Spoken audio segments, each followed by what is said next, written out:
बोलो जयकारा बोल मेरे श्री गुरु महाराज की जय। सभी गुरुमुख प्रेमियों से सप्रेम जय सच्चिदानंद। वंदो चरण सरोज गुरु मुद मंगल आगार, जहि सेवत नर होत हैं भव सागर से पार।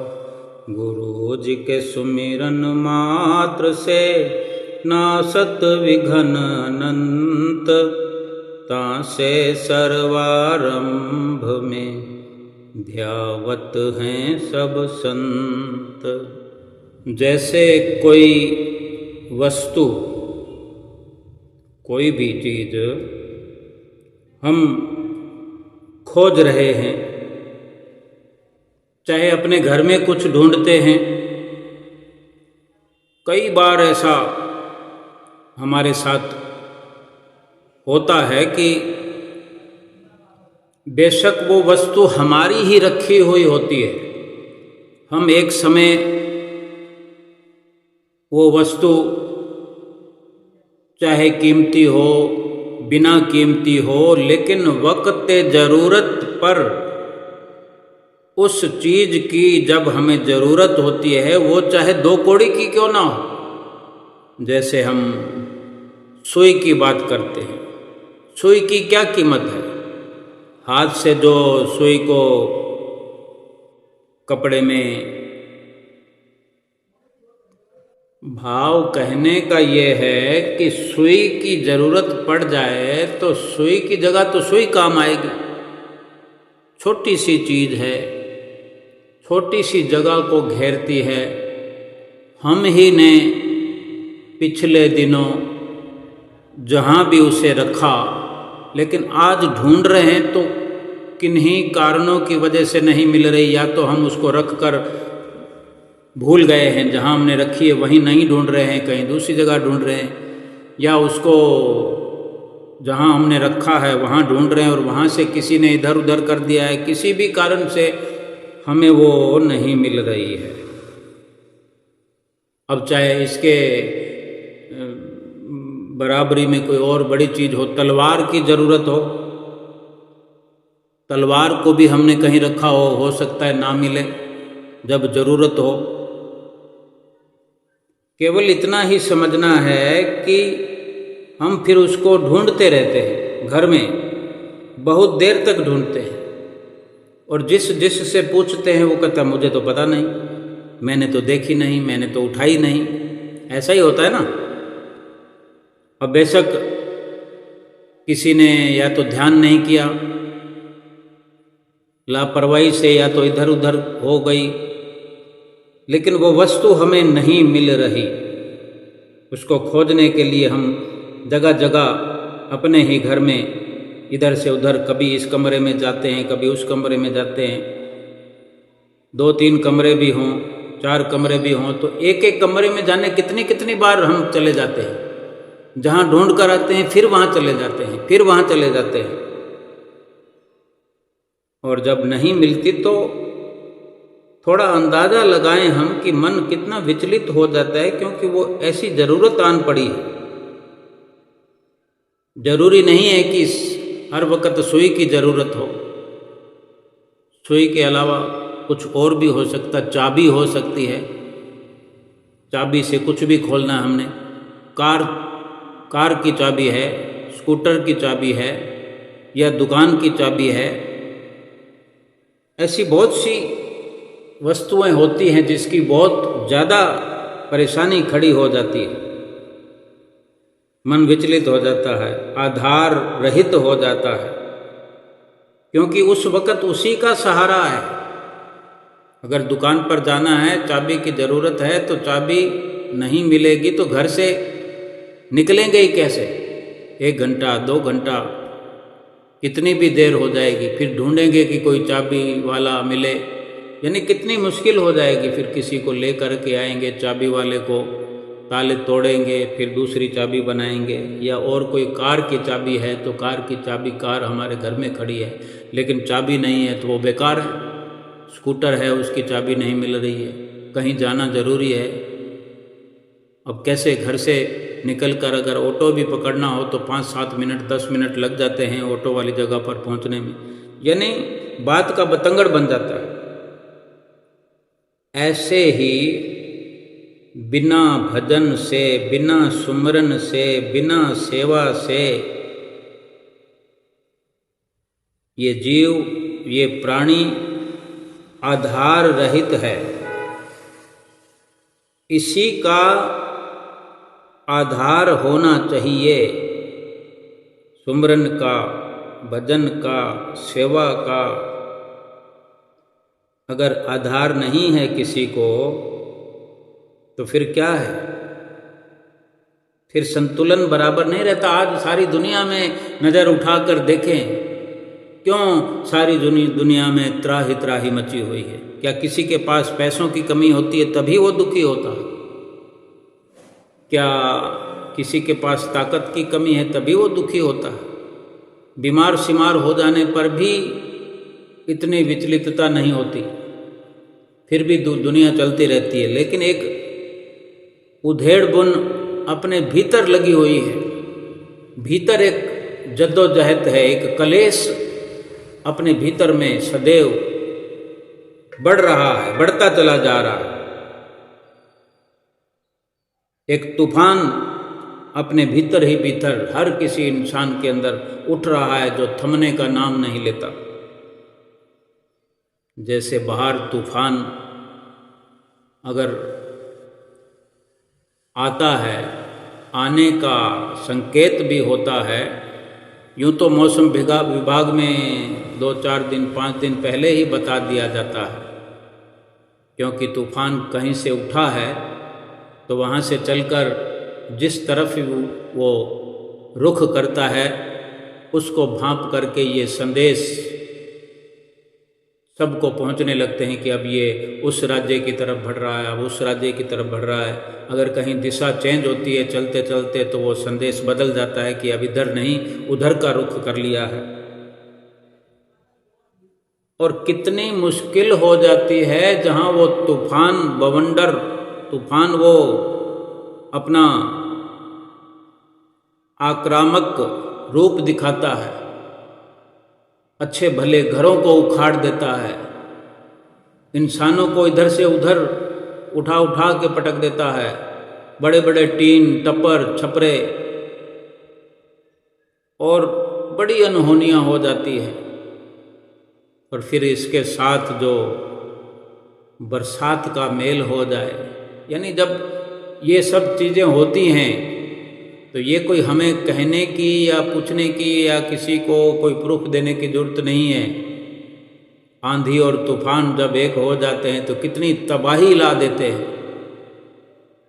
दूर दूर तक लोग कांपने लग जाते हैं, बाढ़ आ जाती है, जलजले आ जाते हैं, लोगों के घरों के घर तबाह हो जाते हैं, पता नहीं लगता कि यहाँ पर घर था कि नहीं था, बह जाता है सब कुछ। गुरुमुखो, ऐसा ही तूफान अपने भीतर चल रहा है, जाने कब से चल रहा है। खुशी मिले तो कैसे? अब इसको रोकने के लिए संतों महापुरुषों ने बार बार हमें समझाया है, बार बार अपने वचनों में फरमाया कि सुमरन करो, भजन भक्ति करो, सेवा करो। सेवा करने से, किसी का दुख दूर करने से इन तूफानों से राहत मिल जाती है, बाहर के तूफानों से भी, भीतर के तूफानों से भी। बाहर भी कुशल मंगल और अपने भीतर भी कुशल मंगल। लेकिन जो रास्ता बताया है एक प्रकार से ये एक कुंजी है, चाबी है, जो सुमरन है। इस सुमरन रूपी चाबी से वो खुशियों के भंडार का ताला खुलता है, जहाँ पर प्रकाश ही प्रकाश फिर बिखरने लगता है तो वहाँ आंधी और तूफान वहाँ से कूच कर जाते हैं। जहाँ सेवा का भाव रहता है, जो सेवा में संलग्न रहते हैं, सेवा करने वाले सेवा की जगह पर पहुँचते हैं और कुदरत उनके पाप ऐसे काट जाते हैं, ऐसे काट देती है, सूली का कांटा बना देती है कि दुख उनको छू नहीं पाता। किसी भी प्रकार का तूफान, ना बाहर का ना भीतर का, इतना मजबूत अवस्था में उसको ला करके कुदरत खड़ा कर देती है, जैसे उसे कुछ करने की ज़रूरत नहीं। जिसने भजन कर लिया, सुमरन कर लिया, सेवा कर लिया, नित्य नेम कर लिया, भला उसको फिर एक एक दुखों से लड़ने की ज़रूरत क्या है। दुखों को मिटाने वाले सतगुरु बैठे हुए हैं। ये सुमरन आप ही, ये नाम आप ही दुखों को मिटाने के लिए, दुखों को ख़त्म करने के लिए, दुनिया के हर तूफान को शांत करने के लिए अपने आप में सक्षम है। लेकिन हम तो भूल गए हैं। हम भूल गए हैं, तभी तो सतगुरु हमें याद दिलाने के लिए इस धराधाम पर आए हैं। हमें याद करा के भेजा गया, हमको बताया गया, समझाया गया कि तुम्हें जो जन्म मिला है वो किस लिए मिला है। लेकिन हम यहाँ आकर के सब भूल गए। जैसे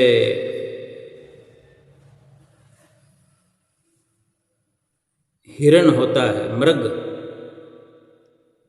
उसके अंदर कस्तूरी होती है। जब उसको अपने ही अंदर की कस्तूरी की महक आती है, खुशबू आती है, बड़ी सुंदर खुशबू उसकी होती है, आनंदित करने वाली, मन मोहित हो जाता है दूर दूर तक लोगों का। लेकिन जिस मृग के नाभि में कस्तूरी होती है, सोचो उसी को वो कस्तूरी ना मिले, जिस खजाने को लिए हुए है और उस खजाने का लाभ वो ना उठा सके, तो किस प्रकार उसकी विचलितता होती है। जब उस हिरण को कस्तूरी की खुशबू आती है, तड़फ उठता है उसको पाने के लिए। कभी इधर ढूंढता है, कभी उधर ढूंढता है, कभी इधर सर पटकता है, कभी उधर सर पटकता है, लेकिन उसकी नाभि में ही वो खुशबू छुपी हुई है।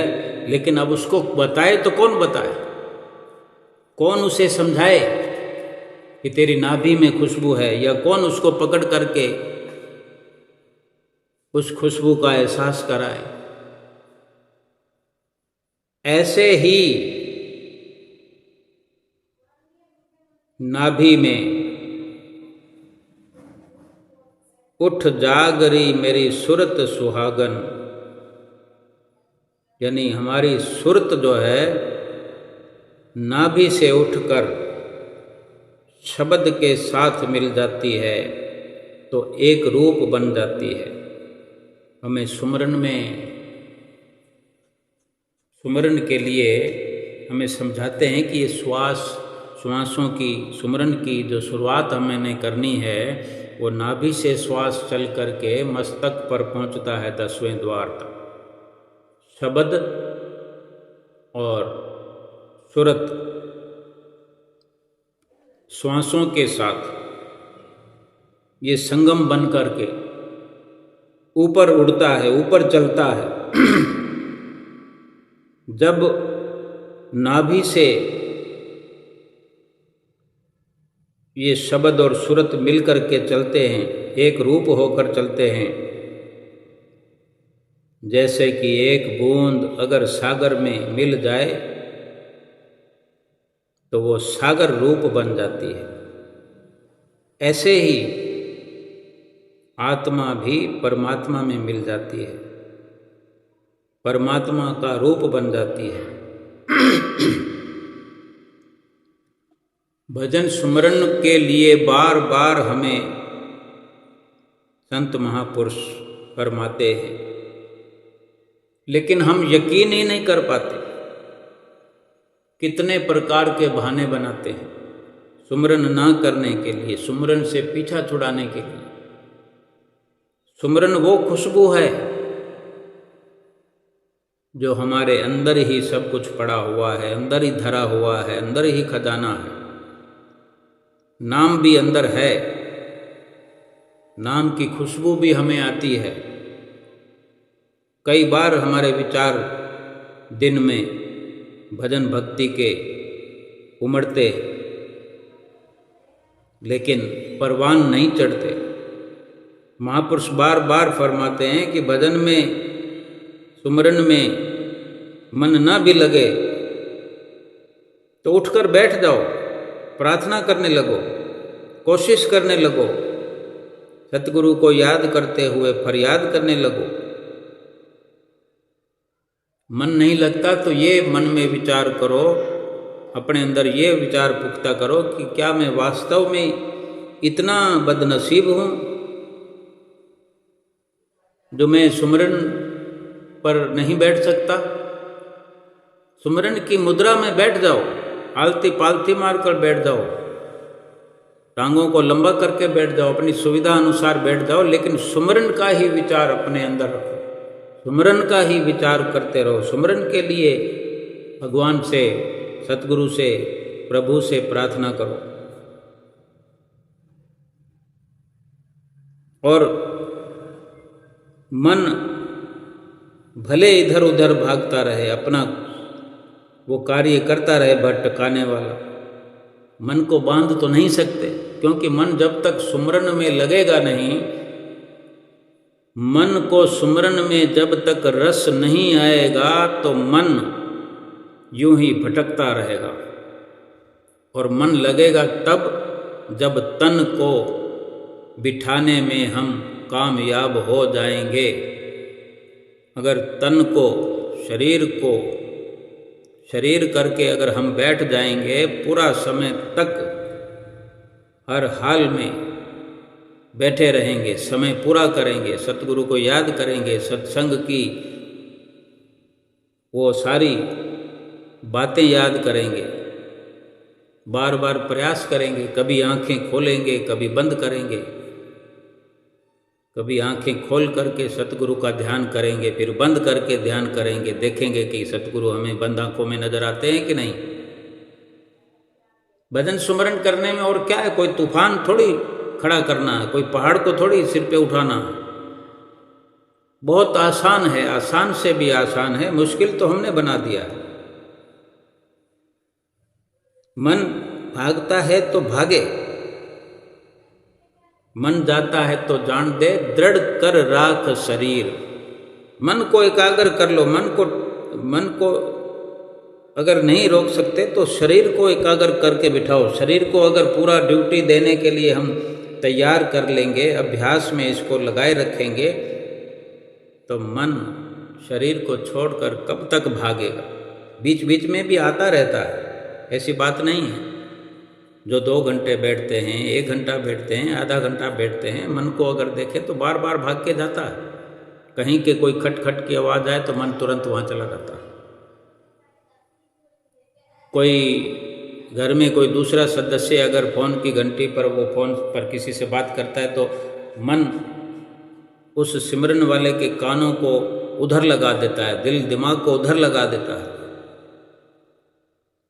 लेकिन यही कार्रवाई हमने करनी है कि बार बार अपने मन को अपने अंदर स्थिर करना है कि भाई मैं तो बैठा ही हूँ, तुझे भी एकाग्र होना ही पड़ेगा। क्योंकि ये सब के सब साधन जो हैं उसी रास्ते पर जाने के हैं। सब एक ही विचारधारा में, एक ही दिन में नहीं हो सकते, लेकिन अगर अभ्यास जारी रहेगा तो ये एक दिन अवश्य ही यकीनन नामुमकिन को भी मुमकिन बना देता है ये अभ्यास। ये अलग बात है कि जिसमें जितनी कोई विकारों की गंदगी भरी पड़ी है, विकार भरे पड़े, जाने जन्म जन्मांतरों के काम, क्रोध, लोभ, मोह, अहंकार और इनकी कितनी गंदगी भरी पड़ी है, उसी के अनुसार धीरे धीरे सफाई भी होगी।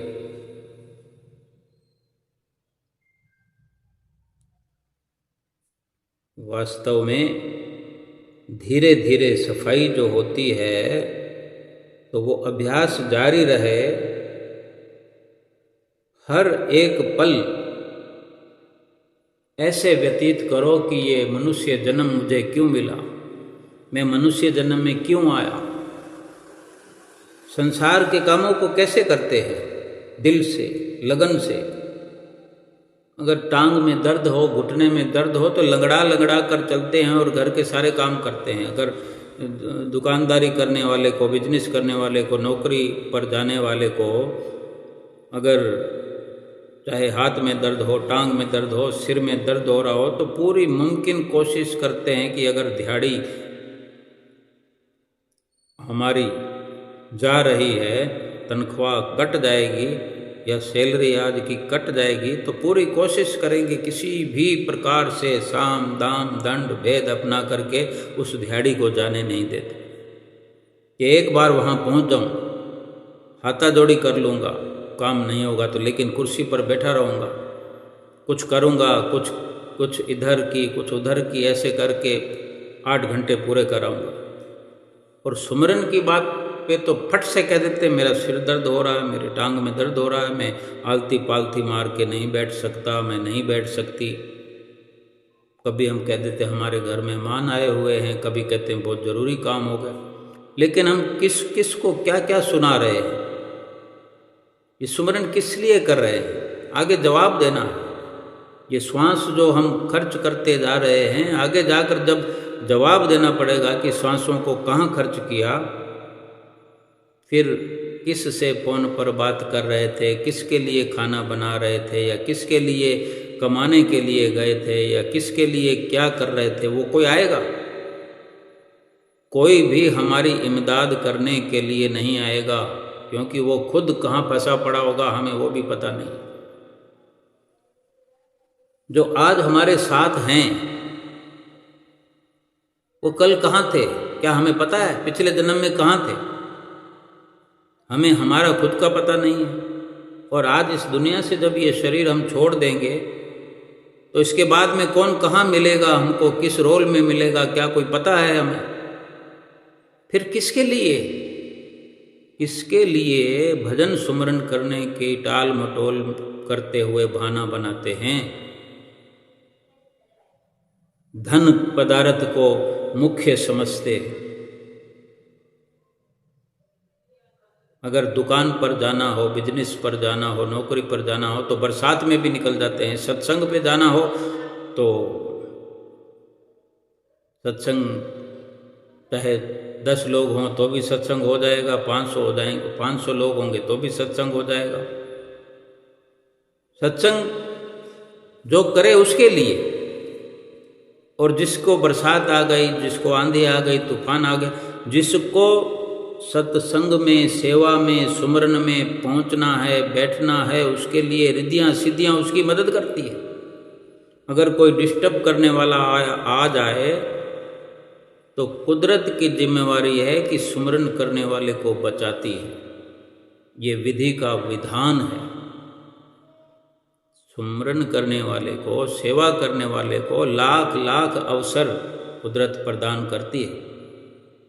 लेकिन खुद कोई करना ही ना चाहे, उसको फिर क्या अवसर की जरूरत है, जिसको करना ही नहीं है। महापुरुष वास्तव में एक से एक वचन ऐसे फरमाते हैं। एक दिन बीमारी ने कहा दौलत से कि तुम कितनी खुश नसीब हो, हर कोई तुम्हें पाने की कोशिश करता है। बीमारी दौलत से कह रही है, और बिल्कुल सच्ची बात है। चाहे हमारी खुशी के लिए ही ये दृष्टांत बना हो, 4 लाइनें बनी हो, लेकिन किसी कदरदान ने ये लिखा है तो हमें बड़ी शिक्षा मिल सकती है कि एक बीमारी दौलत से कह रही है, भाई दौलत तुम बड़ी खुश नसीब हो, हर कोई तुम्हें पाने की कोशिश में लगा हुआ है। और बिल्कुल सच्ची बात है, हर छोटे से बड़ा धन के पीछे भाग रहा है, भाग रहा है, भाग रहा है। ना रात देखता है, ना दिन देखता है, ना धूप देखता है, ना छांव देखता है, ना अपना देखता है, ना पराया देखता है। बस किसी भी प्रकार से धन मिल जाए। तो इस सच्चाई को बयान किया जा रहा है कि बीमारी दौलत से कहती है कि तुम कितनी खुश नसीब हो दौलत, सब तुम्हें ही पाना चाहते हैं, और मैं कितनी बदनसीब हूँ। बीमारी अपने आप को कह रही है कि मैं कितनी बदनसीब हूँ कि हर शख्स मुझसे दूर भागता है, कोई भी मुझे पसंद नहीं करता, कोई मुझे नहीं पाना चाहता, तुम्हें सब पाना चाहते हैं। तो सुनो दौलत क्या जवाब देती है। दौलत को कहती है, खुश नसीब तो तुम हो बीमारी, तुम खुश नसीब हो, क्योंकि तुम्हें पाकर के लोग अपने प्रभु को याद करते हैं, सतगुरु को याद करते हैं, सतगुरु से फरियाद करते हैं, सतगुरु से बातें करते हैं। और बदनसीब मैं हूँ जिसे पाकर लोग अपने खुदा को, अपने प्रभु को भूल जाते हैं। ये भी सच्ची बात है। अब इसका मर्म समझ में नहीं आता। बीमारी के आने पर भगवान को याद तो सब करते हैं, लेकिन बीमारी को कोई पाना नहीं चाहता। हल्की से हल्की दुखद अवस्था को भी कोई पसंद नहीं करता। कहीं अगर कांटा भी चुभ जाए तो वो गवारा नहीं करता कोई।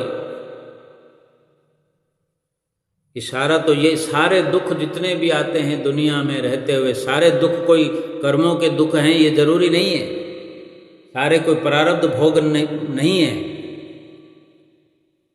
बहुत से ऐसे दुख प्रभु अपने भक्तों को अपने साथ मिलाने के लिए भी देता है। उसके पास इस प्रकार का संदेश भेजता है, क्योंकि दुखद अवस्था में तुरंत भूला हुआ जो होता है वो अपने प्रभु को याद करने लगता है, सतगुरु को याद करने लगता है। हम भी देखते हो थोड़ी सी तकलीफ होती है तो हम गुरु महाराज जी को याद करते हैं, कोई गुरु महिमा शुरू कर देते हैं, कोई आरती जगा लेते हैं, जोत जगा लेते हैं, जी करे या ना करे सुमरन पर बैठ जाते हैं। लेकिन जो नित्य प्रति का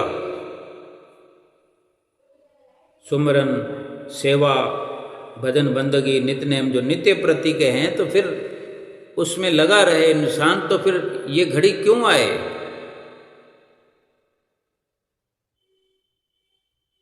जैसे वो महापुरुषों के वचन भी हैं कि दुख में सुमरन सब करे, सुख में करे न कोय, जो सुख में सुमरन करे तो दुख काहे को होए।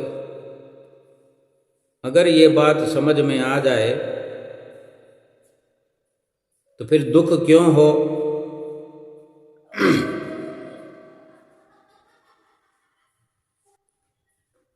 एक शहर में कोई अमीर सेठ रहता था। उसकी अनेक फैक्ट्रियां थी, अनेकों फैक्ट्रियों का मालिक था। एक शाम अचानक उसे बहुत बेचैनी होने लगी। रात होने वाली थी, तो जहाँ नींद आनी चाहिए नींद की बजाय उसे बेचैनी होने लगी। तो डॉक्टर को बुलाया गया, कोई कमी तो होती नहीं। अब कोई धनवान इंसान हो, मालदार इंसान हो तो एक फ़ोन घुमाने की देर होती है कि डॉक्टरों की लाइन लग जाती है। डॉक्टर बुलाया गया, सारी जांचें करवा ली गई अस्पताल पहुंच करके, परंतु कुछ भी निकल कर नहीं आया कि कोई बीमारी शिमारी नहीं है, कोई परेशानी नहीं है, ना कोई छोटी ना बड़ी। लेकिन उसकी बेचैनी बढ़ रही है। डॉक्टर को भी कुछ समझ में नहीं आ रहा और ना ही उस सेठ को समझ में आ रहा है कि जब कुछ है नहीं तो फिर क्या हो रहा है। रात बढ़ रही है, अब सब कुछ ये हो गया तो अब रात को हर इंसान समझता है कि नींद तो करनी ही करनी है। नींद इसलिए करना चाहता है कि सुबह उसको उठ करके काम धंधे पर लगना, इसलिए नहीं कि कोई सोना चाहता हो भाई सुबह कोई भजन कीर्तन में लगना है कि सत्संग में लगना है कि कोई भक्ति करनी है। काम तो केवल हर किसी को बिजनेस का ही है, दुकानदारी का है। अब किसी को अगर नींद नहीं आती तो नींद की गोलियां खाते हैं। सबसे आखिर में यही जतन है, धन की कमी नहीं, नौकरों चाकरों की कमी नहीं, लेकिन बेचैनी बढ़ती चली जा रही है। तो नींद की गोलियां खा ली सेठ जी ने। नींद की गोलियां कोई एक खाता है तो उसने 2 खा ली, पर नींद आने को तैयार ही नहीं और बेचैनी कम होने का नाम नहीं ले रही। ऐसे करते करते रात को 3 बज गए तो अपने ही घर के बगीचे में जाकर के घूमने लगा। घूमते घूमते उसे लगा, मन में एक विचार उठता है कि थोड़ा बगीचे में आया तो थोड़ा ठीक लगने लगा, तो उसका मन करता है कि थोड़ा और बगीचे से और घर से भी बाहर निकल कर देखूं, खुली सड़क पर, खुले मैदान में। तो ऐसा विचार आया तो निकल पड़ा बाहर सड़क पर, पैदल ही निकल पड़ा। जिसके एक इशारे पर ड्राइवर कार लेकर हाजिर हो जाते हैं, लेकिन वो पैदल निकल पड़ा। चलते चलते और कई हजारों विचार मन में चल रहे थे। ऐसा करते करते अब वो घर से बहुत दूर निकल आया। जैसे कोई 5-7 किलोमीटर निकल आया, तो जो पैदल निकलता ना हो उसके लिए 5-7 किलोमीटर भी बहुत होता है। अब थकान हो गई उसको 5-7 किलोमीटर चलते चलते। इधर तो बेचैनी थी, अब थकान भी हो गई। बेचैनी कम जरूर हुई लेकिन थकान हो गई। तो एक चबूतरे पर जाकर के बैठ गया तो थोड़ी सी शांति मिली, क्योंकि जैसे जैसे वो अपने घर से दूर निकलता गया बेचैनी कम होती गई। थकान की वजह से चबूतरे पर बैठ गया तो थोड़ी शांति मिली, थोड़ी थकान कम हुई। आराम से बैठा था। अब कुदरत का करिश्मा, कितने में कोई एक कुत्ता आया और कुत्ता आकर उसकी एक चप्पल उठा कर ले गया। अब चबूतरे पर वो आराम से बैठा था, चप्पल नीचे खोल दी थी, एक चप्पल कुत्ता उठा कर ले गया। अब इतना बड़ा सेठ है, वो चाहता तो बैठा बैठा देखता रहता, लेकिन ये मन है या फिर कुदरत की विडंबना कहें कि ये भगवान की कोई लीला थी। कैसे क्या अवसर खुलता है कौन जानता है। वो सेठ जो था चबूतरे से नीचे उतरकर दूसरी चप्पल जो पड़ी थी उसने हाथ में ले ली और कुत्ते के पीछे पीछे भागने लगा। कुत्ता आगे और सेठ पीछे। कुत्ता भागकर वहां पास में ही बनी हुई झुकी झोपड़ियों में कहीं घुस गया। अब सेठ भी उसके पीछे पीछे था। जब कुत्ते ने देखा कि सेठ पीछा नहीं छोड़ रहा है तो सेठ को अपने नजदीक आता देख कुत्ते ने चप्पल वहीं छोड़ दी और भाग गया। अब क्या सेठ उसके पीछे भागता थोड़ी रहेगा, चप्पल छोड़ दी कुत्ते ने। अब सेठ ने राहत की सांस ली और दोनों चप्पल पाँव में पहन ली। चप्पल पहन ही रहा था कि इतने में उसे वहीं पर किसी के रोने की आवाज़ सुनाई दी। झुग्गी झोपड़ियों से ही कोई आवाज़ आ रही थी। तो वहीं जहाँ से जिस झोपड़ी से आवाज़ आ रही थी वो पास में करीब जाकर के देखा, झोपड़ी का कोई थोड़ा सा फटा हुआ मोरा था, देखने के लिए काफ़ी था। तो उसने झांक कर देखा तो वहाँ एक औरत जो है फटे हालत में मैली सी चादर पर सर पटक कर रो रही थी। चादर बिछी हुई है और साथ में ये भी बोलती जा रही है, रोती जा रही है कि भगवान मेरी मदद कर, और रो रही है। अब सेठ के मन में फिर एक विचार आया कि भाई यहाँ खड़ा तो हूँ, अगर किसी ने देख लिया तो कोई गलत मेरे बारे में ना सोचने लगे, कहीं पिटाई हो जाए। सुबह होने को है, सुबह हो चुकी है लगभग। तो वहाँ से चल पड़ा वो। फिर थोड़ा सा आगे गया 4 कदम, तो फिर एक ख्याल आया कि आखिर वो औरत क्यों रो रही थी, उसको क्या तकलीफ थी, और मैं तो चला आया, कम से कम उससे पूछता तो सही ये क्या किया मैंने। और इस प्रकार उसने दिल की आवाज़ को सुना और फिर वापस लौट करके उसी झोंपड़े का दरवाज़ा खटखटा दिया।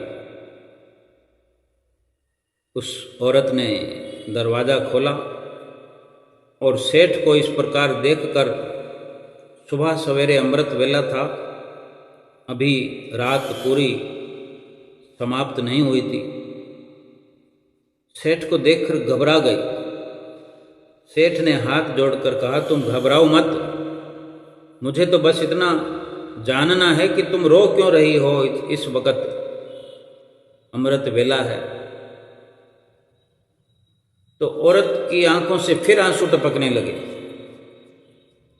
और उसने पास ही गुदड़ी में लिपटी हुई एक 7-8 साल की बच्ची की ओर इशारा किया और रोते रोते कहने लगी कि मेरी ये बच्ची बहुत बीमार है और इसके इलाज में बहुत खर्च आएगा,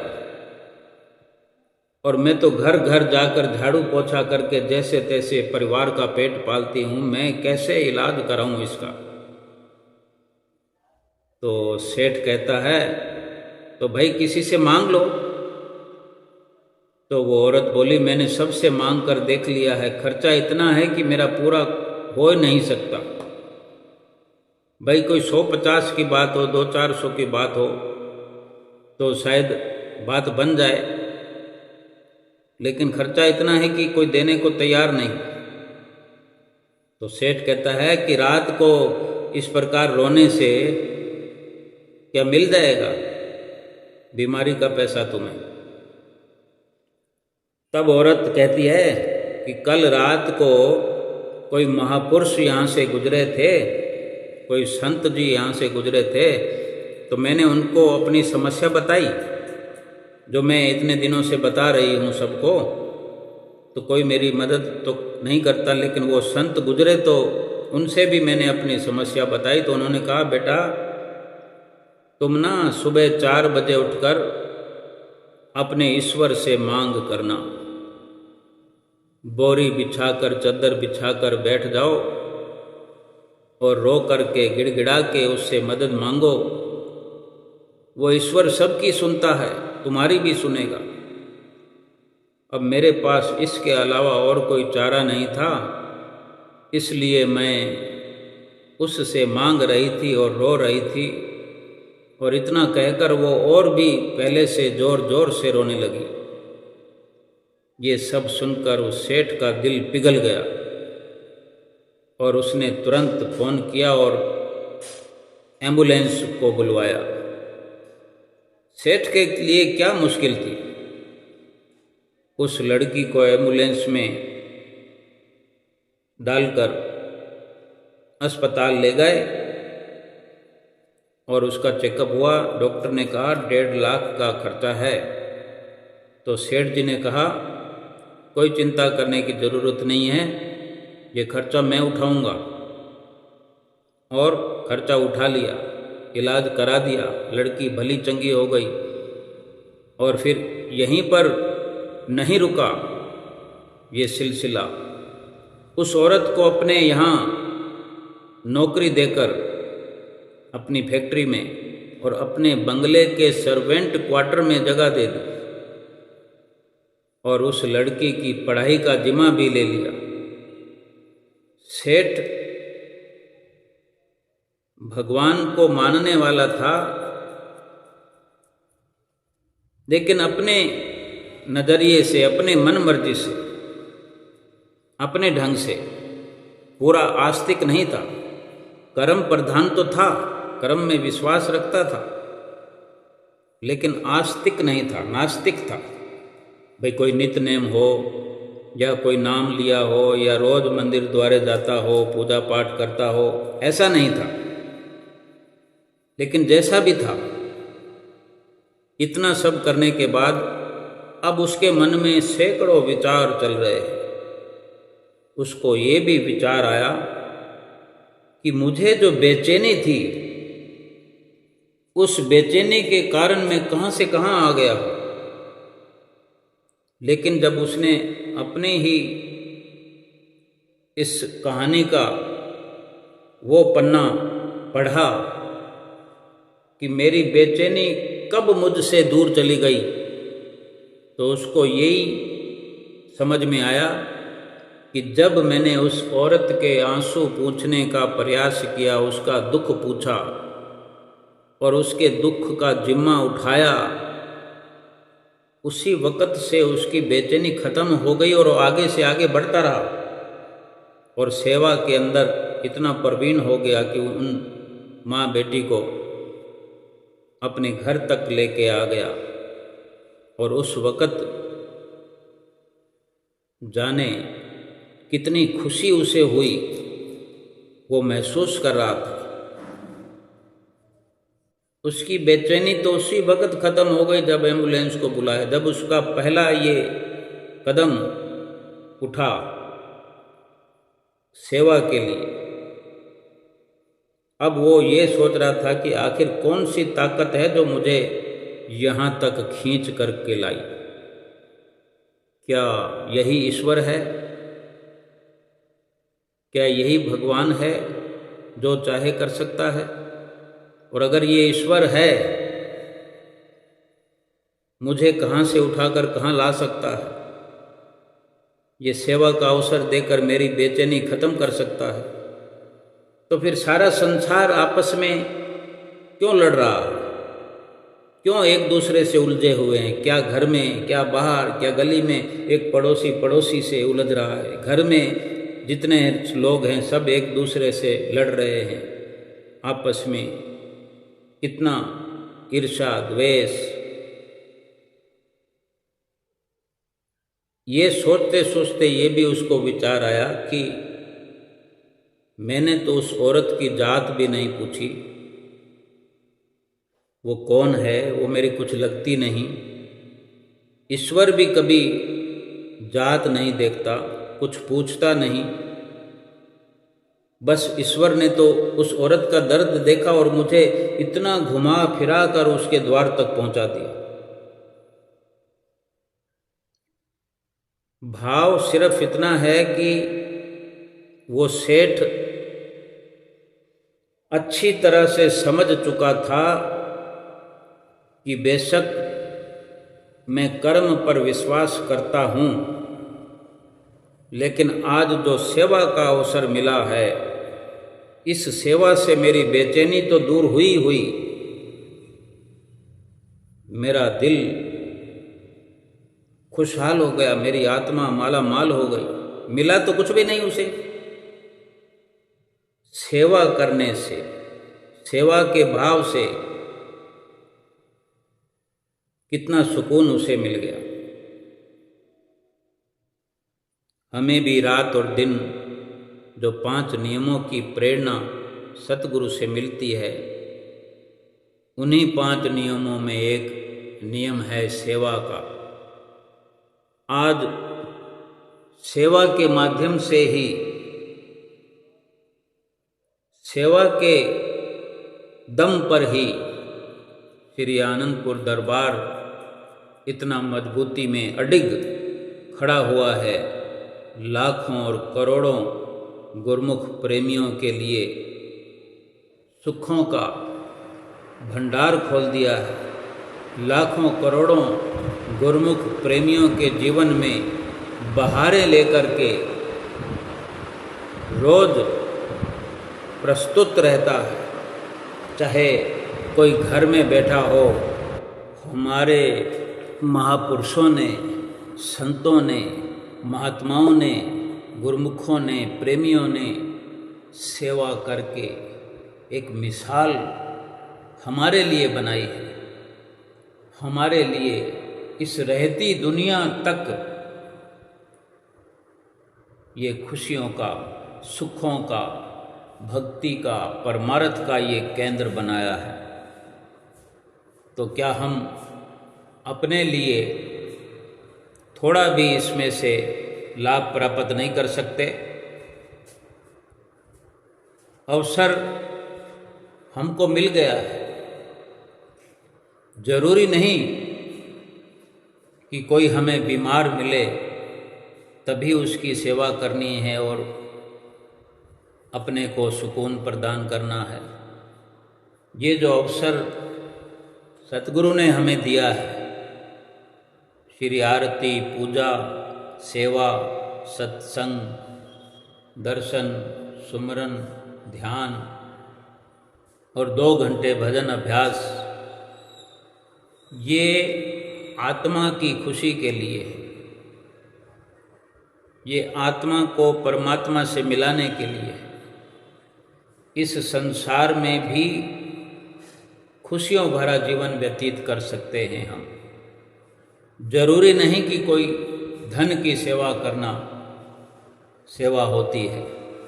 जरूरी नहीं किसी बीमार की सेवा करना ही सेवा होती है। सतगुरु की रहनुमाई में जो सेवा का अवसर मिलता है, आज हम देखें कि दरबार की रचना किस प्रकार से हुई है। चारों ओर सेवा का नज़ारा हम देख सकते हैं। सत्संग हाल में जब बैठते हैं तो वहाँ अनेकों प्रकार की सेवा गुरमुख करते हैं, तभी वहाँ पर बैठने की सुख सुविधा हमें उपलब्ध होती है। लंगर में जाते हैं तो लंगर में अनेकों प्रकार की सेवा गुरमुख प्रेमी अंजाम देते हैं, तब हमको जाकर के वहाँ पर लंगर में प्रसाद ग्रहण करने की सुख सुविधा प्राप्त होती है। जितने भी हम स्थल देखते हैं, लंगर वाली जगह है, मंदिर वाली जगह है, दर्शन हाल वाली जगह है, पावर हाउस है और बस स्टैंड है, कोई ऐसी जगह नहीं है जहाँ पर सेवा का नज़ारा नहीं है। कोई ऐसी जगह नहीं है जहाँ पर सत्संग का नज़ारा नहीं है। कोई ऐसी जगह नहीं है जहाँ भगवान को प्राप्त करने का इशारा नहीं है। कण कण में, हर गली, हर मोड़ पर हमें एक संदेश प्राप्त होता रहता है कि हम किस लिए मनुष्य जीवन में आए। ये जन्म भजन करने के लिए, सुमरन करने के लिए, सत्संग करने के लिए, अपनी आत्मा का कल्याण करने के लिए मिला हुआ है। और इतना याद दिलाने पर भी अगर हम भूल कर जाएं, हम भूले रहें, इससे ऊपर ईश्वर भी कुछ नहीं कर सकता।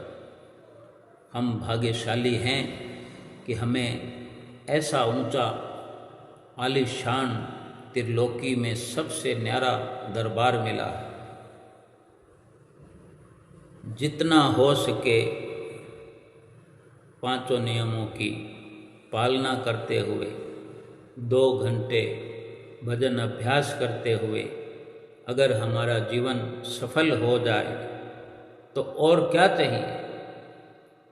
जो कुछ भी हम करेंगे या करते हैं वो केवल हमारे लिए ही है।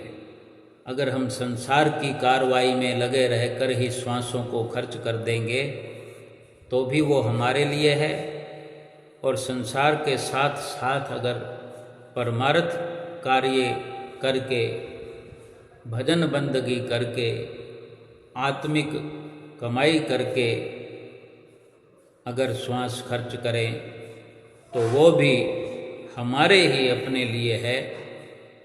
किसी का भला करना तो इसके बाद में शुरू होता है, पहले स्वयं का हम भला कर सके। इसलिए सतगुरुदेव महाराज जी के वचनों पर अमल करना है, 5 नियमों को निभाते हुए, 2 घंटे भजन अभ्यास करते हुए अपना लोक और परलोक सुहेला करना है। बोलो जयकारा बोल मेरे श्री गुरु महाराज की जय।